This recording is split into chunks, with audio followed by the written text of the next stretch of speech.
Good afternoon, and thank you for coming to today's MWI speaker event with Dr. James Geridono.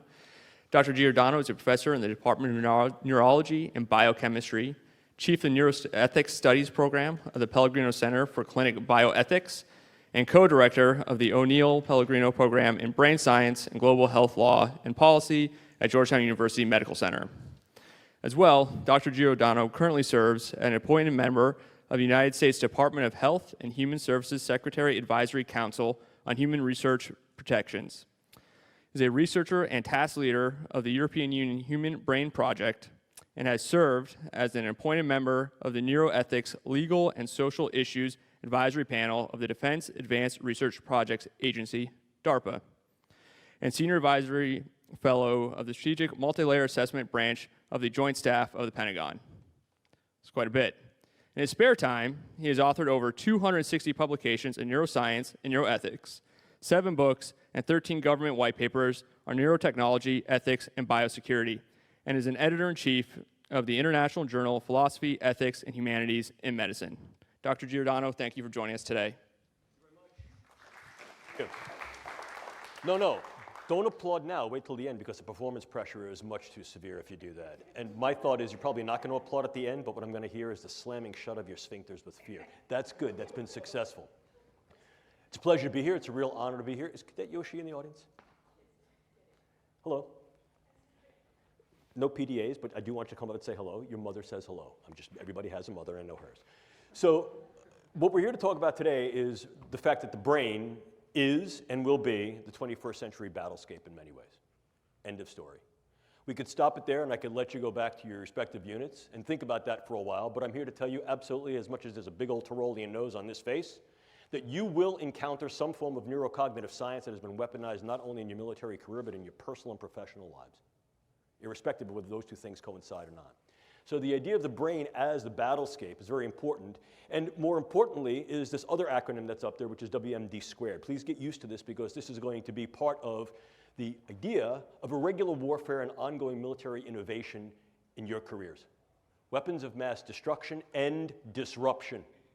Disruption and influence will be the key to creating peer capabilities and asymmetrical engagements. Let me say it again. It will be the key to creating peer capability and asymmetrical relations and engagements.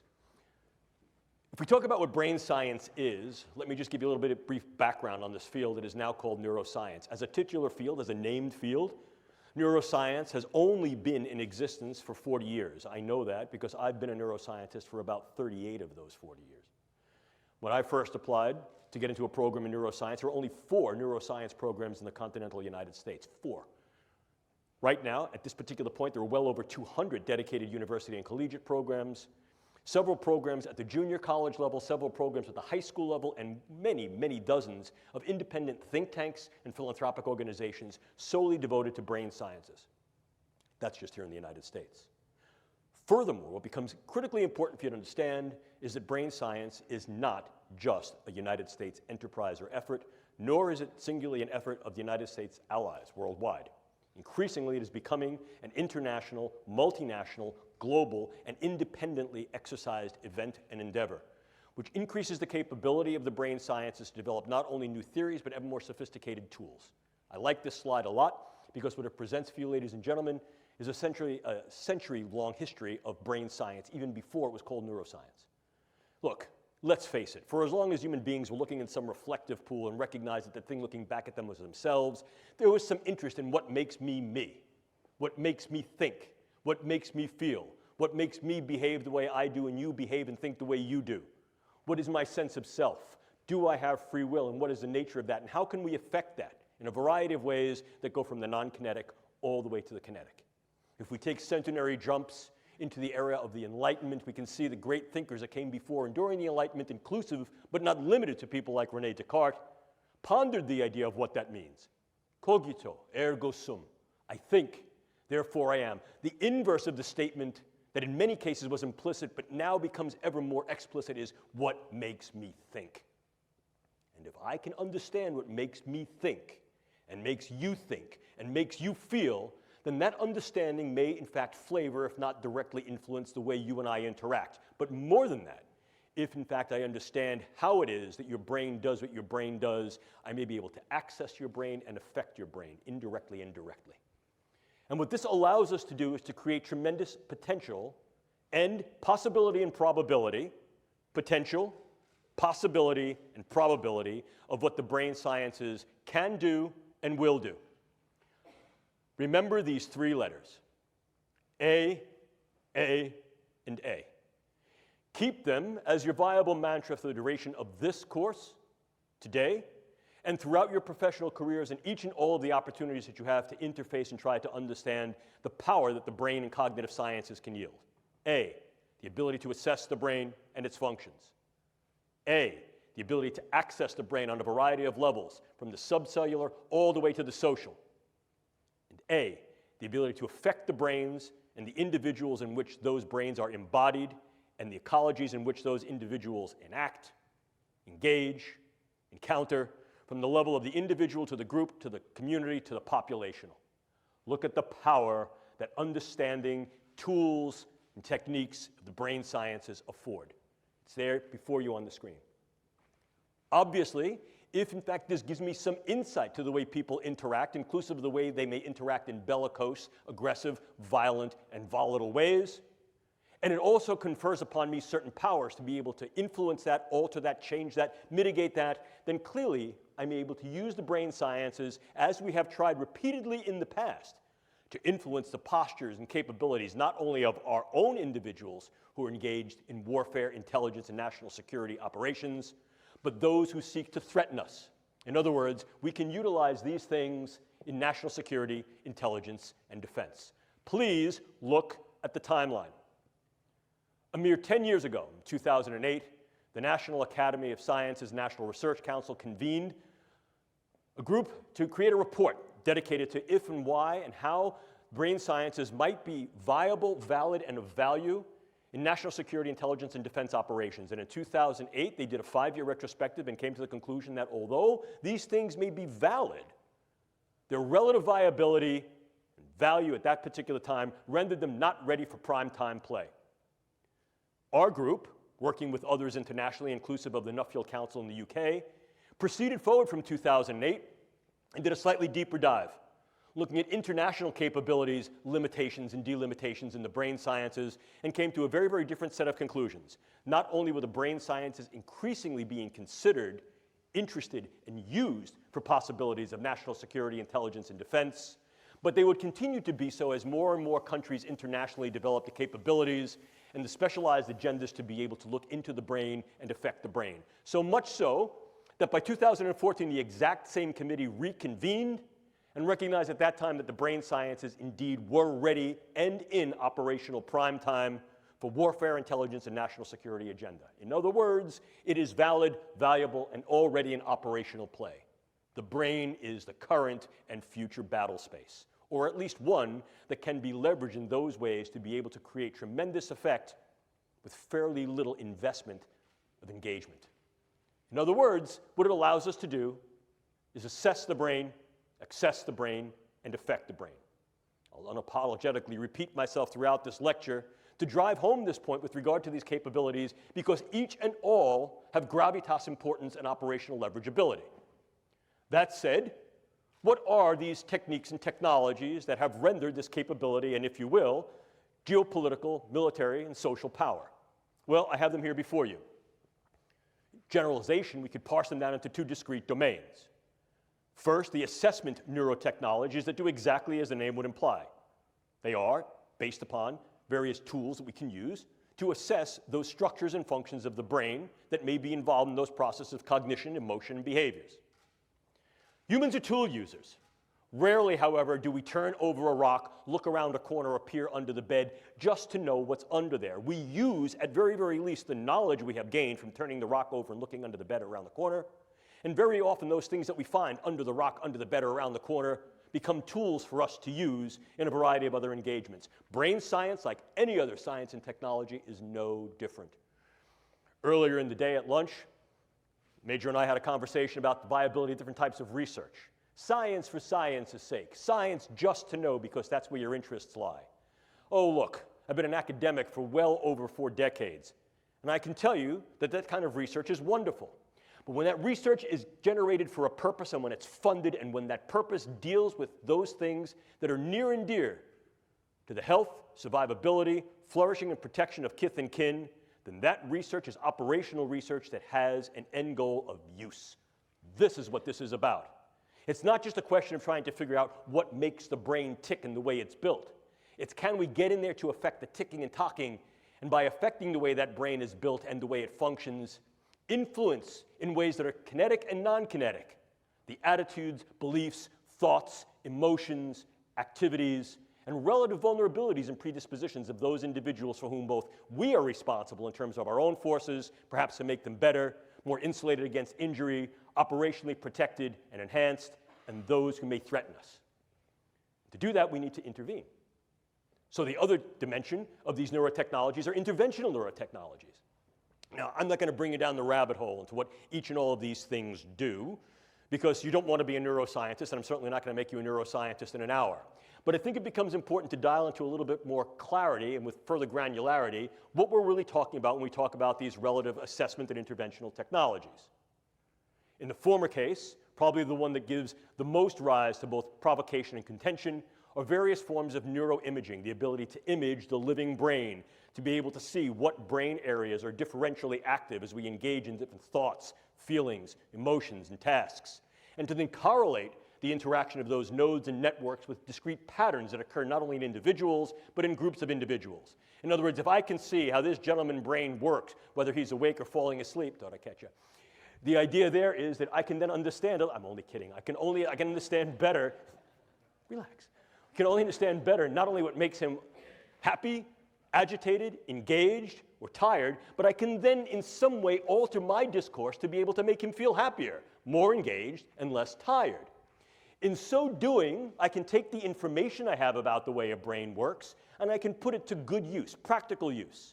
Think about this. If I know what makes you tick as an individual, and I'm then able to generate patterns of how you as an individual relate to, are similar to, or different from other individuals, I may be able to then generate information that allows me to interact with you on ways that are more meaningful to our level of interaction. In other words, the more I know about what makes you tick, the more my interactions can be geared with you to make you tick the way I want you to. The way I want you to. Obviously, it takes some energy to put people into a big magnet and scan their brain. There's a whole bunch of things that are limitations of brain imaging. We recognize that. That's part of the mission. We seek to delimit those particular constraints and through the use of co-registered different forms of neuroimaging make it better. Some of these forms of neuroimaging are fieldable, operationalizable in field missions. Some of them are not. We're seeking to make these things more operationalizable, not only for military medicine to assess individuals who may have incurred brain injury and/or the effects of brain injury inclusive of things like PTSD and other forms of neuropsychiatric disorders, but also to understand better how it is that our individuals are able to think through certain situations, how their brains work, and be able to classify those individuals and perhaps specify the way we train them, the way we sustain that training, and then we maximize their performance. We can use other methods as well, genetics, biomarkers, and information. And that information is critical. One of the things you must learn is as military personnel, your demographic, biological, social, and psychological information exists in your jacket and is in fact retrievable in real time. That information becomes ever more important as we try to understand the you-ness of you. And the nature to classify that information, hold that information secure, doesn't only exist on the medical side with regard to your HIPAA records, but increasingly is becoming a concern for national security when these large-scale big databases of brain structure and function, physiology, biopsychosocial demographics become ever more available and ever more relevant to what's making you tick, what's making you talk, what's making you strong, what's making you vulnerable. And the fact that other nations, inclusive of China and Russia, are engaging in large-scale neuro-big data initiatives to be able to create large-scale databases that can join not only imaging and physiological, but as well as other forms of phenotypic and genetic data of the entirety of populations renders great power because there's great capability in that information to know where key points of strength and vulnerability may lie, and also to intercede, to inject information in some way be able to affect what appears to be your medical record, your personal record, the evidence that is you. And we can take that step to go one step further. The more I know about you and the more I know about the way your brain works as individuals, groups, communities, and even populations, the more I can utilize non-kinetic means, such as informational means of narratives, iconographies, semiotics, to influence your emotions and your behaviors. We can do this subliminally through computer images. We can do this more liminally through the types of engagements, interactions that we engage through psychological operations and informational operations. We can train better our human terrain teams to be able to interact with individuals in a variety of cultures, groups, settings, and ecologies to be able to improve their performance so as to be less distancing and more ameliorating. We can go further than that as well. We can also utilize these interventional technologies in those ways that may be able to directly affect the brain. Probably the one that you've heard about most recently, most contemporaneously in the literature, is the possibility to use some form of directed energy to affect physiology peripherally and also to affect the physiology and health of the brain. Case in point here, U.S. Embassy personnel in Havana and possibly in China. And of course, there's not a lot that I can tell you about that, although I am one of the researchers on that particular project. But this seems to be wholly indicative and supportive of the fact that this was at least some form of directed energy, whether it was wholly intentional or not, still remains to be definitively decided. However, the pattern of insult and injury to those individuals and the pattern of injury of who was affected strongly suggests that this was an intentional and directed engagement, and that this represents a beta test, a possible probe of a directed energy neuroweapon. And there are a number of countries that had developed initiatives and agenda towards developing just these types of things, the United States included. But you also have a whole host of other things that can go bump and bang in your brain. The more we understand the specificity of the brain on a very granular level, the more we're able to derive and develop particular types of drugs that not only can enhance and optimize the performance of our people, but can also be used to mitigate, militate, and in some cases manifest profound morbid changes in their people. In other words, against a hostile other. Drugs can be exceedingly specific, and as I'll show you in a moment, can be very, very much used to individualize weaponology in terms of what we call precision pathology or precision effect. We can go further. Clearly, one of the things we can also do is transcranial neuromodulation, the idea of going through the skull to modulate the node and network activity of the brain, to optimize the performance of key individuals in certain tasks and performances that are relative to their missional space. And we can also do that against hostile or perhaps belligerent others. We can go further to implant certain brain-machine interfaces. These are many of the DARPA programs that you may hear of now. Probably the one that is most notorious, in a very good sense, is something called the N3 program, which is the non-invasive neurosurgical neuromodulation program being run by their program manager, Dr. Alamundi. The idea here is to put minimal-sized electrodes in a network within a brain through only minimal intervention to be able to read and write into the brain function in real time, remotely. The United States is not alone in such efforts. And then, of course, you also have the things that are a little bit more traditional. If we talk about things that can be operable in the biochemical space, we ordinarily talk about drugs, bugs, toxins, and ever more, we're considering devices. At the last Biological Toxins and Weapons Convention, the RevCon, it was then raised by the Australia group that we need to be a little bit more salient in our attention to those possible neurotechnological devices that may be able to be weaponized. Our group has also argued that the current considerations and extant categories of the Biological Toxins and Weapons Conventions are not detailed enough to be able to appreciate or keep pace with the advances in this form of science that can be weaponized that poses a risk and threat on the battle space. So, how then can we use these elements as weapons, means of contending against others? Formal definition of a weapon, right out of the Oxford Old English Dictionary. Means of contending against others. And we can do that in a number of ways. We can militate their behaviors and their thoughts in some ways as to make them more amenable to what we do, the idea of positive weaponology. Or we can, in fact, mitigate and in some cases completely nullify their capability, will, or engagement to fight. If we combine those two definitions into one, what we find is those agents that will either change individuals' thoughts, vulnerabilities, volatility to violence and aggression, or incur morbidity, dysfunction, and or mortality in such a way as to then mitigate the engagement altogether. You still with me? That said, we can break down any form of weaponology into two discrete categories: soft weapons and hard weapons. In the former categorization, soft weapons include but are not limited to such things like economic leveraging to create economics, market values, market presence, presence at international bargaining tables to develop international power and leverage as a soft weapon. Clearly, the more we're able to make an impact in a field, in a dimension, by virtue of research, medicine, technology, infiltration into a variety of areas of the public space, the more we're able to yield economic strong-arming, economic leveraging. I think an important consideration that I'll reiterate later in this particular lecture is that there are countries outside the United States and or the West that are increasing their capabilities by intent in the brain sciences so as to be able to gain this type of economic leveraging in international global markets, in medicine, science, technology, and the military. Most notably among them is China. We'll talk more about that momentarily. But we can also utilize weapons in more of a soft approach, as I mentioned earlier. The more I know about what makes you tick, the more I might be able to do things like weaponize the approach that I then take towards you in my interactions and engagements with you. Here we can utilize the brain sciences for psychological operations. Most notably, one of the DARPA programs run by the program manager Bill Casebeer, Dr. Bill Casebeer, who subsequently went on to be a program manager at Lockheed Martin and run their brain-machine interfacing programs. Bill Casebeer's program was called Narrative Networks. And one component of the Narrative Networks project was something called neural narratives. If we understand how it is that brains and individuals, groups, and populations respond to certain forms of imaging, memes, iconographies, engagements, the more we may be able to tailor those things through our psychological operations, propaganda, meso, to be able to engage these individuals in more positive ways or in ways that are more influential, to be able to direct their behaviors, their predispositions, and perhaps their engagements with us on a variety of levels from the individual all the way up to the political. But then, of course, we move into the more harder forms of weapons, things such as bullets and bombs.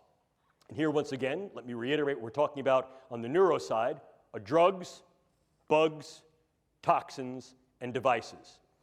But of course, if we spill over the idea of soft weaponology into a hard weaponization, we also see the use of biodata as a viable weapon. Manipulating biodata so that I can then put into your particular medical records subtle information that may change the disposition of whether you're sick or not, change how you're treated, influence the postures that go to you in terms of insurance, care, viability for military service. By altering that information, by changing those data, by purloining those data, I essentially change the you of you. And I can do that in very subtle and insidious ways.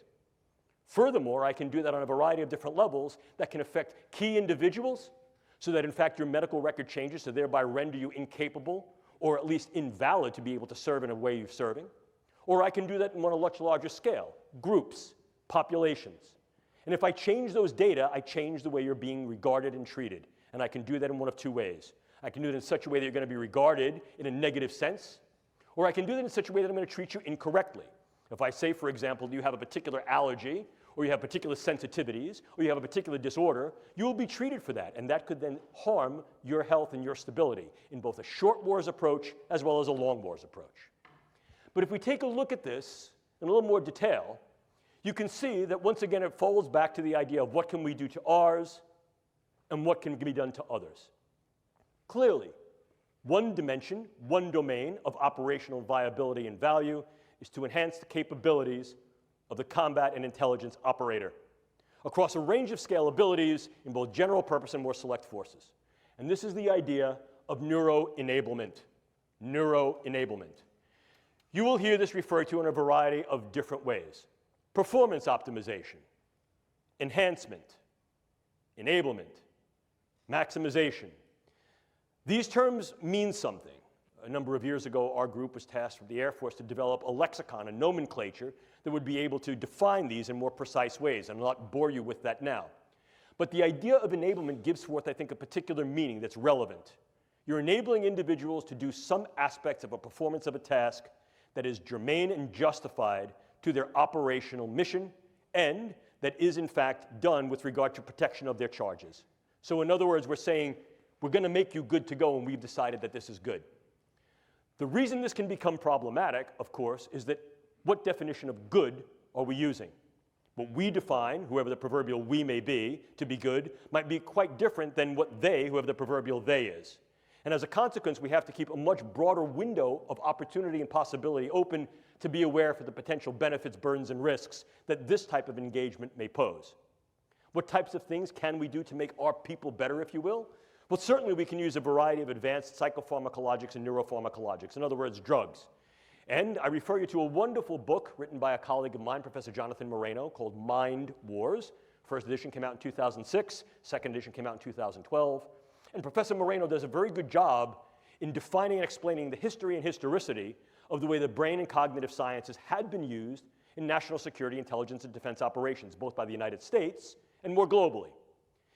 And what we see is that this is certainly not a new event. We can look back into antiquity and see that there have been attempts to try to maximize the performance, capability, sustainability, and protection of those individuals who are operational warfighters, literally from ancient Rome and Greece all the way to the 20th and now 21st century. It's the tools and techniques based upon the understanding and depth that we have that increases the granularity and specificity of effect and increases sophistication and gravitas of outcome. The more we know about the brain, the more we can develop ever more selective agents to affect the structures and functions of the brain in cognition, emotion, and actions, and the more we can do so in a way that's more like sharpshooting rather than buckshotting. But irrespectively, drugs can be somewhat dirty. What I mean by that is they can have a host of adverse effects, some of them side effects, some of them direct effects, and very often what we'll find is that unless we're able to deliver the drugs directly to a particular site in the brain or elsewhere in the nervous system, they can have heterogeneity of effects throughout the body, and that can lead us to some undesirable outcomes. But we don't need to be limited to drugs. No. We can also use a variety of computational brain-machine interfaces that are both closed and open loop, and these include things like transcranial magnetic and electrical stimulation, stimulating the vagus nerve transdermally, or if you wanted to get somewhat more invasive but certainly more specific, brain-machine interfaces by virtue of deep brain and superficial brain implants. And I shall tell you that one of the leading projects in developing state-of-the-art brain implants is a DARPA-funded project aimed at the medical side for the treatment of neurological and neuropsychiatric spectrum disorders. And this program is called SubNets, Systems-Based Neurotechnologies for Emerging Therapies. But what you also need to appreciate is that that DARPA program, like any program that is oriented towards engaging brain function to then alter those functions in certain ways, directional ways, can be harnessed for what's called dual use. Medical purposes that are then depurposed to medicine and used for other agenda, inclusive of warfighter enablement and enhancement. Furthermore, we understand that there are a number of nations outside the United States, some of whom are allied, others that are at least competitive, if not combative, that are engaged in these types of programs looking at the capability for transcranial and deep intracranial modulation of brain function to improve the functional performance of military and intelligence operators across a range of viable missional tasks. We are not alone in these pursuits, and I think that's something that needs to be appreciated. But it's not just a question of what we can do to our own, because very often in raising these questions, we tend to, what I call, err on the side of moral probity, and we recognize that there are particular limitations, limits, boundaries, thresholds that cannot and perhaps should not be crossed in terms of what we can do. And if we intend to cross them, we only cross them with consent, and that consent is highly contingent upon the necessity of a continuity of research and clinical care, understanding what happens to the individual once they've been enabled and enhanced, and what may happen when they're no longer enabled and enhanced. In other words, more colloquially, when Superman goes back to being Clark Kent, what happens to Clark becomes the burden and obligation of our responsibility. However, those ethics are not homogeneous on the world stage. And the idea of pushing the envelope of what can be done to the combat, warfighter, and intelligence operator, and perhaps more broadly to those individuals who may oppose particular regimes and or may be military fighters against your own regime, is very often bounded by, and in some cases deconstricted by philosophies, cultures, and ethics of those individuals who may be competitive, if not combative to us. So in other words, this can also be weaponized against others. And this is where we get into the idea of novel neuroweapons. Once again, this is not necessarily new, but the momentum of this dimension of the field has accelerated as a consequence of increased understanding of the brain and increased capability to develop tools and techniques to access and affect the brain. So what are we seeing here? Well, take a look. We see in-close neuropharmaceuticals and organic toxins. What's new about this is the in-close nature of this. Increasingly, we're not seeing these things as weapons of mass destruction against gross aspects of the population, although certainly many neuroweapons such as sarin gas and VX and other forms of neurotoxic agents can be leveraged against large groups of people, but that's messy. More specifically, perhaps, might be targeting individuals on a level that allows either direct attribution or covert engagement with non-attribution. Let me give you an example of what I mean. So this gentleman is the leader of some group, a political group, a social group, a combative group, and under the veil of a white flag, he and I are now to have some kind of a caucus, a meeting. And during that meeting, what I do is I lace the rim of his drink, or his pen, or his seat, or something in his immediate environment with very, very low-dose drug or toxins that are going to affect his stability. They may affect the way his brain works, and as a consequence of that, they can affect the functions of his brain, his thought patterns, his relative emotionality, and the behaviors that go along with that. One of two things might happen. He might be completely incapacitated as a consequence of this, or he may change his level of capacity and engagement so that he went into the meeting thinking, I hate this guy's my enemy. He walks out of the meeting going, I love this guy's great. Now what could happen? If in fact this is a gentleman who has charismatic, financial, elected, or dictatorial power, it may be that his followers will then follow him blindly. He came into the meeting as a leader of those followers who were bellicose, who were volatile, who were violent and aggressive. He comes out of the meeting and he tells them to change their behaviors, and they do. Or I could sever the trust. By now, he leaves this meeting, he's espousing a very different philosophical stance and orientation, and his followers no longer adhere to his precepts, his tenets, or his lead, and I fractured the relative arrangement of trust, engagement, capability that he fostered, leaving that population disrupted and vulnerable to intervention, to a coup d'etat, to a junta, to some type of insertive reassumption of leadership. You see how this can work? Furthermore, I can use this very tactically. Some of these agents allow me to assemble the agent on site and not have to stockpile it, which allows me to take the components of this agent into and out of a country relatively covertly, target a specific individual, change or eliminate that individual with very little attribution and trace, and be able to leave prior to any attribution. Think Novichok. Or I could assemble very small quantities of this that would then allow a specific intervention, characteristically in a place that would not allow such an intervention. Think of the use of a derivative of Vx in an airport. But I could do more than that. I could also incur much broader type of ripple effects. And one of the ways I could also do that is with what's called high morbidity neuromicrobiologic agents. It's a real fancy way of saying neurobugs. But high morbidity neurobugs. I may not want to kill a lot of people. In fact, arguably, I may assume what is sometimes referred to as the Sailor-Malin mantra. For those of you who may be fans or students of military history, you may remember that Sailor-Malin, Wing Commander Sailor-Malin, was a South African who flew with the Royal Air Force during the Second World War. And he became well known during the Battle of Britain for shooting up German airplanes but letting them limp home, particularly bomber aircraft.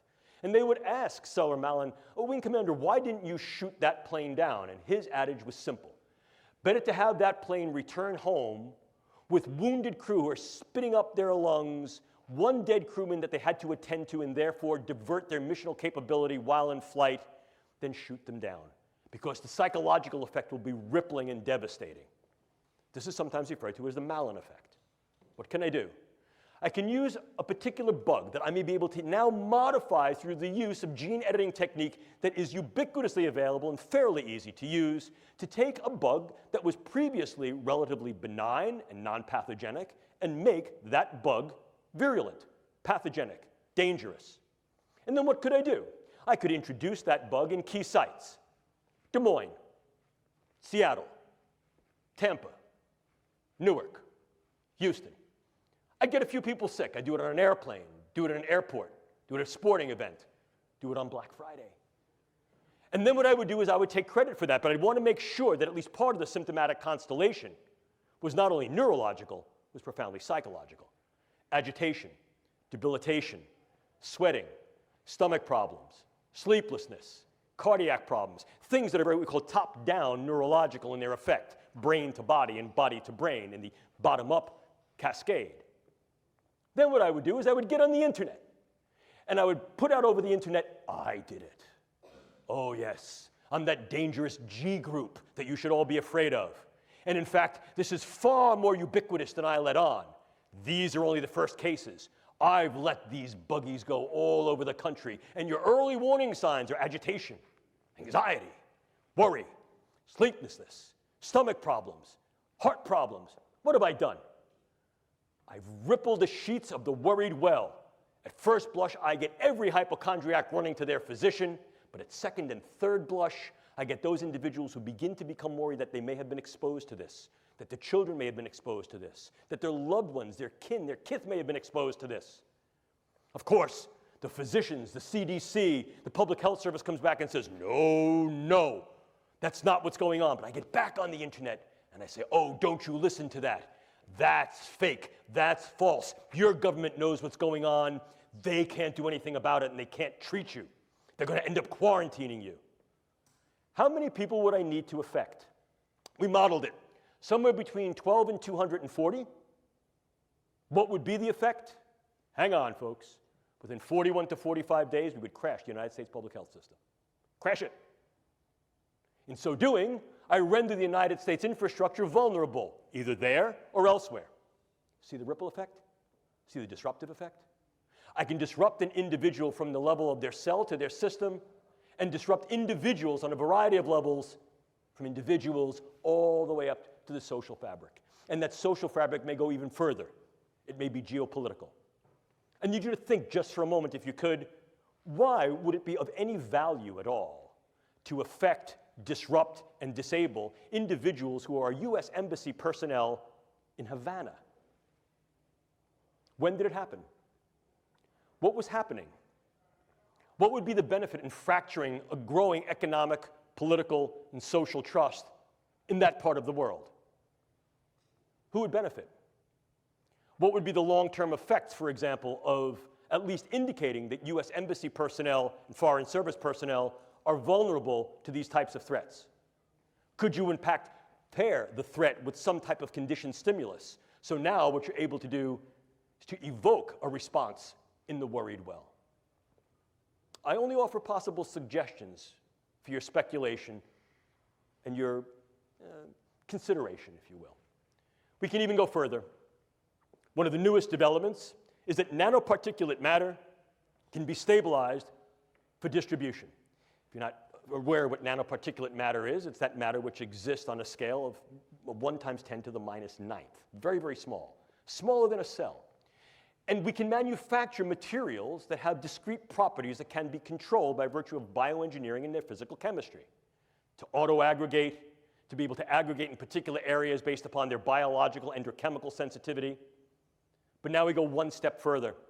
Most recently, just a few weeks ago, it was announced that you could then aerosolize nanomaterials.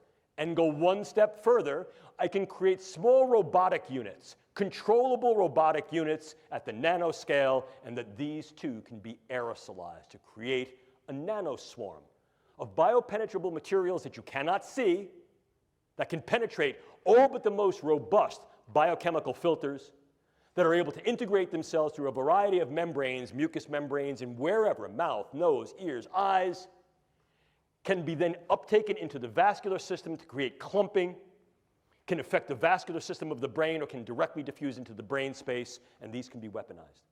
And they can be done in such a level that their presence is almost impossible to detect, and as such, the attribution becomes exceedingly difficult to demonstrate. How much of this material would I need? Take a look. This is the front of my pen. This amount of nanomaterial, if be able to maintain and sustain with regard to its deliverability and aerosolization, could in fact affect all of you, or based upon where I come from, New York City, all yous. Look at this. Look at this. I'm carrying that material. Would you see it? Would I have to lug a giant weapon into the room? No, I wouldn't. And what if, in fact, I utilized some form of an unmanned aerial device or unmanned ground device as a delivery vehicle? Something like a drone or a bug. Could I do something with that? But let's keep going. Could I also utilize a whole host of devices to be able to affect individuals close in, for example, during interrogations, during social engagements, during human terrain team engagements, or more remotely, in a room, in a theater, in an airplane, in a bus, in a store, in a mall? The answer is increasingly yes. So this then represents for us both a challenge and an opportunity. The challenge is that increasingly what we find is that neuroscience and technology is relatively easy to obtain. Many of the things that I've just spoken to you about are viable and obtainable directly to the consumer or directly to the scientist. We also know that many of the products that are available direct to consumer can be easily modified to create things that have a much higher weaponization potential. But more than that, we also recognize that there are dedicated efforts on the part of nation states and even groups of non-state actors and increasingly virtual nations that are using virtual currencies to fund research efforts in these areas. I'd like to think that I'm a smart guy talking to a bunch of very intelligent individuals, but let's face it, we're not the only smart people in the world. And if we're thinking this way, there are plenty of other people who are thinking this way too. Some of them are our allies, some of them may be our competitors, and some of them are combatants and hostiles. And this is, in fact, the reality. Furthermore, we recognize that the goal, particularly among the actions of the United States and her allies, is to fight for right and honor, but to keep our own honor clean, to take the moral high ground, if you will. And indeed, that has been the case in the majority of the United States engagements throughout our history. However, one of the things that may creep up here is that there's something of an abrogation, a prohibition, a proscription against engaging this type of research and its possible translation in the civilian sector. You heard earlier in the very nice introduction that Captain Bender afforded me that I've had the opportunity to work with the European Union Human Brain Project, specifically as a task leader for dual-use brain science. And one of the considerations that grew out of that was that absolutely none of those projects in the Human Brain Project, again, a multinational effort, can and should be uptaken into warfare, intelligence, and national security agenda. That's viable enough. The idea there is that these things should be used for only peaceful means. However, this also creates a challenge. And the challenge is simple. If, in fact, I choose not to train in particular ways, I choose not to train 3 days a week, if, in fact, those individuals who may choose to then conflict with me will then train in the ways that I do not and train on the days of the week that I will not, they may opportunize a select advantage. What do we do about that? Again, I think it becomes at least a problematic issue for discourse because we recognize that in many cases the civilian sector not only is not amenable to engaging in this type of research, certainly many are, but in some cases should not engage in this type of research for those very proscriptions that I alluded to momentarily. However, the question then becomes, how do we appreciate the international challenge, risk, and threat that the advancements of the brain sciences and cognitive sciences offer for global weaponization with the brain as the next battlescape? Clearly, it defines some type of a solution space, and there have been those that have posited, myself included, that there should be more directed, more detailed, and more dedicated government efforts in this particular domain, so able to advance the brain science in ways with sustainable funding to understand what the potential risks and threats are, and to develop a stance of preparedness. This becomes increasingly important when we take a look at those countries that have notable and identified programs of high level of investment, of GDP and/or other levels of economic investment to advance the brain sciences in those ways that are either directly usable or have some, what I would call, explicit dual-use capability. An important consideration that I want you all to bear is that current estimates based upon trend analysis is that by 2025, greater than 50% of research, development, test, evaluation, and possible use of brain sciences in general will occur outside the West. Outside the West. Furthermore, we understand that there has been a directed effort in China to be able to engage the current and future 5-year plans, to be able to advance brain science in those ways, to be able to have a higher level of gravitas with regard to the research, its capability, and its translation in medicine and other agenda, inclusive possible dual use and direct use within warfare, intelligence, and national security. This creates opportunities for research tourism, medical tourism, and market capture. And again, that market capture can be leveraged as economic warfare in terms of being able to destabilize the global market and the global economics that is relevant upon this form of bioscience and technology. But we also recognize that these things are being used for military applications. Certainly, there are directed opportunities and directed agendas for doing that within China. We also recognize that there have been activities and directed initiatives in the former Soviet Union that have now been translated and perpetuated into the current Russian infrastructure of biomedical science for military purposes. And a number of other countries have directed efforts in this space, inclusive of Iran, North Korea, India, Bolivia. Certainly among the US and its allies, we recognize that, the United States, the UK, Canada, Israel, and there are governmental efforts within Europe. We recognize also there are efforts in Japan. But there's another looming threat. The threat is the non-state actor. The threat is the virtual nation. They can establish sovereignty within a sovereignty so as to be able to say that we are immune or inured to your rules and regulations. Essentially, possibly destructive diaspora. And increasingly what we're seeing is the use of Bitcoin currencies and the like allow the finances of these types of things to be sustained in ways that were heretofore economically unimaginable, if not incapable. So as a consequence, what we're recognizing is that the threat parameters, the risk parameters, as well as the challenge and opportunity parameters are growing. We're equally concerned about the do-it-yourself community, not because this community of biohackers represents an inherently malicious or nefarious group, but because of their relative vulnerability to infiltration. And we recognize that to such an extent that at present, the Federal Bureau of Investigation in this country has dedicated ongoing efforts to try to maintain continued communication, interaction, and engagement with this community so as to be able to better surveil their relative vulnerability to purloinment, infiltration, manipulation, and misuse. Clearly, if we're looking at these things as possible destructive weapons, the more characteristic or classic criteria of drugs, bugs, and toxins meet at least some of the extant categorizations of the biological toxins, weapons, and chemical conventions. However, as disruptive agents, as those agents that may be assembled, developed anew, that do not meet these criteria, you can then get skirting of these extant treaties and these extant signatory documents, and as a consequence can develop these means, these methods, tools, and technologies essentially below the radar. Moreover, as disruptive elements, they need not be mass-produced or stockpiled, but rather their ingenuity is that they're able to be assembled in situ in relatively low quantities and used with specific effects against individuals and small groups to be able to incur disruptive effects, not only within that organism or that group of organisms, but beyond the organismic level, to the systems level, to the social level, to the geopolitical level. There's great power that can be leveraged there. Clearly, what we can do is provocative. Therefore, what we should do remains at issue. Ladies and gentlemen, I do not have answers for you, but I will pose several questions and possibilities. One of the things we have to understand is that this represents, if you will, a bioscientific speedway. Consider the true speedway.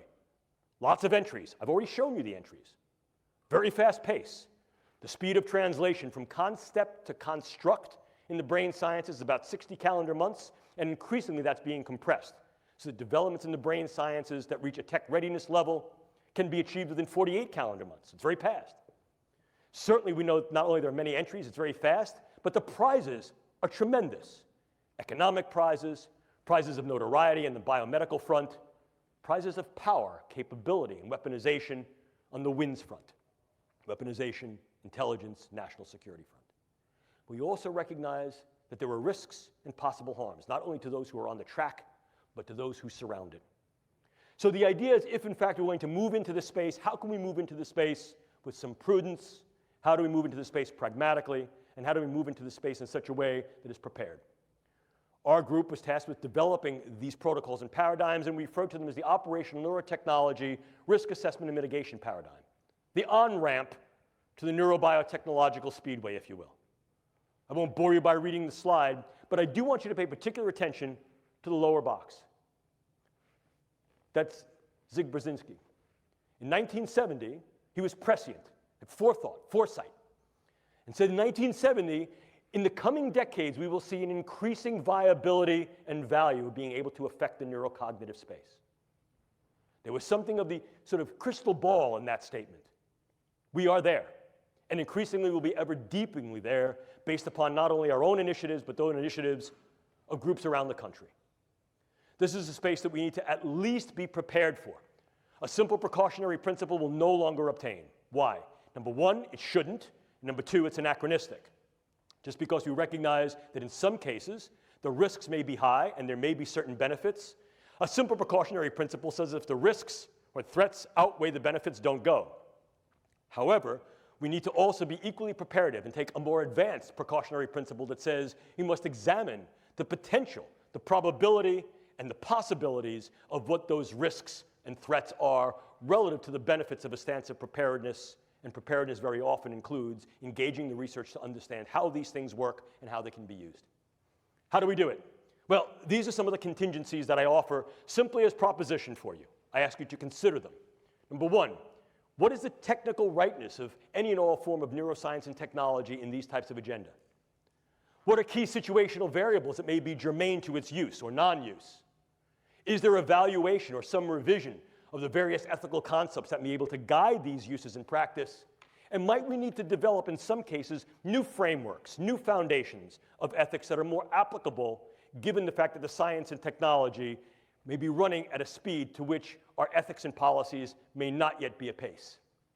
I'm not going to bore you with these contingencies, but what I want you to do is pretty much go down to the very, very last one. The idea here is can we utilize neuroscience and technology? And if the answer is yes, we can, should we? And if the answer there is we already are, and there are some domains and dimensions by which use should be advocated, for example, non-lethality, least harm, doing less harm than other forms of interventions and engagements that are currently in use, being able to mitigate individuals' capacity or willingness to engage in volatility. In other words, improving the capacity for individuals to gain capability to get along. Well, perhaps there's some value there. If these things are going to be used in a more hard weaponized approach, are they being used in those ways that are less harmful than other extant weapons? And/or what are the postures that we should adopt if, in fact, another nation utilizes this form of weaponology? What represents what I would consider to be comparative or appropriate proportionality? And ultimately, if, in fact, we're going to move into this space, and I think we are moving into this space realistically, not only now but ever more in the future, we have the obligation and responsibility to assess whether or not the contingencies for consent to treat our own people are in place. In other words, if there are things we're going to do to optimize the performance and capabilities of our own personnel, and if there are things that are being done on the world stage, inclusive perhaps by us and our allies, that could mitigate, affect, or manifest change in other personnel, are we prepared to accept those responsibilities? The responsibilities for ongoing research, the responsibilities for ongoing clinical care, not only of ours, but internationally, because of the role that the United States and our allies plays, and because of the need to take an upstanding moral front with regard to the fact that as we develop weapons, and as weapons are developed by us, our allies, and by others, the preparedness stance says we must also be equally assumed, equally in position to be able to not only counter those weapons, but mitigate and treat the effects that those weapons incur. And in fact, historically, very often what we've seen is that that has been the interesting march of science, technology, and medicine, where advancements in medicine very often arise as a consequence of the possible utility of various forms of science and tech to be weaponized and the damage that they incur. But the question still comes up, ladies and gentlemen, what ethics shall we use to guide research, test, development, and perhaps utilization of neuroscience and neurotechnology in these agenda and initiatives? Clearly, here in the United States, as with any open society, our military has relative transparency to the polis for our intents, our goals, and our operations. Absolutely, certain things are held confidential and classified. You don't show the other team your playbook on Friday and expect to win the game on Sunday. Yes, of course.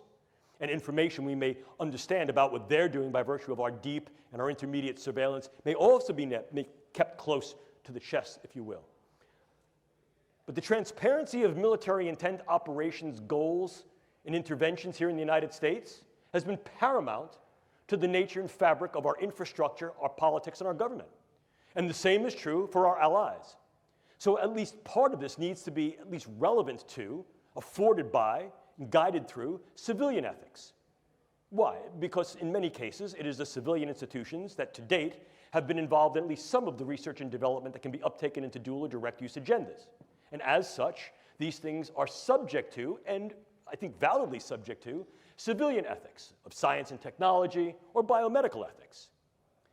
But if we move increasingly away from that, if we say that indeed the proscriptions and prohibitions, such as those that are being proposed and leveraged by the European Union Human Brain Project and throughout the world by things like dual-use research of concern treaties, such as that which was developed at ASILMR, are taken to heart, And civilian agencies, institutions, and organizations are essentially sort of debanded, disbanded, debarred from their engagement in these types of activities.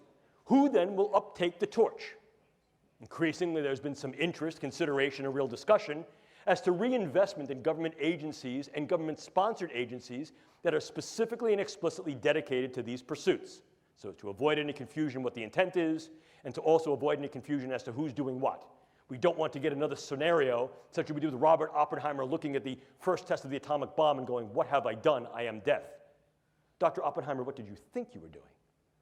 We don't want to have those confusions. We want to make sure that, in fact, those who engage the brain sciences for biomedical purposes of wellness, lifestyle, and enhancing the human condition are not necessarily confused with those who may then uptake these things into WIN's agenda. But if that's the case, and these things are moving more into governmental institutions, organizations, and initiatives, are civilian ethics even viable any longer? And if we engage military ethics, what military ethical principles will we engage? The use, development, research, surveillance of these particular things for just war?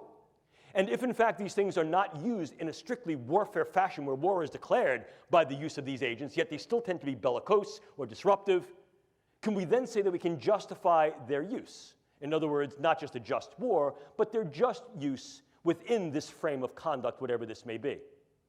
And/or can we revive another older and less known tradition, which is called jus contra bellum, which is justification for the use to prevent warfare. Here, the use of the neurocognitive sciences and intelligence, human terrain teams, psychological operations such as narrative networks, may be viable to de-escalate the volatility and vulnerability towards violence and combativeness. But again, we need to consider to what level we will engage this and whether or not the current ethics that we have in place are viable and valuable to do this, and how these things can then be rendered on the international scale. Because if, in fact, this is going to demand the multinational global discourse that it will, then clearly the global relevance of any ethical approach needs to be considered. And ethics very often is said to have a big mouth but no teeth, but policies and international law has choppers that can, in fact, be retributive and can bite. What do these developments then incur for ongoing iterations of the Biological Toxins and Weapons Convention